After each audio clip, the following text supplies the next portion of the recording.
बाळाला जर ताप आला असेल ना, तर फीवरच्या सिरपसोबत ही होम रेमेडी तुम्ही नक्की ट्राय करा. तर आज होतं आयांशचं 3.5 महिन्यांचं व्हॅक्सिनेशन. जसा व्हॅक्सिनचा दिवस जवळ येतो ना, तसं तर माझं टेन्शनच वाढतं. त्यामुळे ना मी आदल्या दिवशीच प्रिपरेशनला चालू करते. पहिले तर मी फ्रीजमध्ये आईस प्रिपेअर करण्यासाठी ठेवते. कारण ना 1.5, 2.5 आणि 3.5 महिन्यांचं जे इंजेक्शन असतं ना, त्यात डाव्या पायाला जे इंजेक्शन देतात ना, ते खूप जड असतं. तिथली जागा बरीचशी लाल होते, सूज येते आणि गाठही तयार होते. त्यामुळे ना आपण जास्तीत जास्त बाळाला बर्फाने शेकवलं पाहिजे. शेकवल्यानंतर ती जागा कोरडी करून थ्रोम्बोफोम नावाची क्रीम भेटते, ती तुम्ही हलक्या हाताने चोळून लावायची. त्याने गाठ ओसरण्यास बरीच हेल्प होते. त्यानंतर ना तुमचं बाळ बरंचसं झोपेल, बरीचशी सुस्ती येईल. पहिलं कारण तर आपण इंजेक्शन दिलेलं असणार. दुसरं कारण म्हणजे आपण पॅरासिटेमॉलचे ड्रॉप्स देतो. आणि तिसरं म्हणजे बाळाला ताप येतो.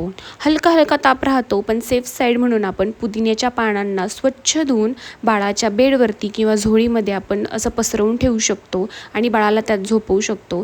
त्यामुळे पुदिन्याच्या पानांचा वास आल्यामुळे सुद्धा ताप कमी होण्यास हेल्प होते. तर ह्या काही टिप्स तुम्ही नक्की फॉलो करा. Bye bye.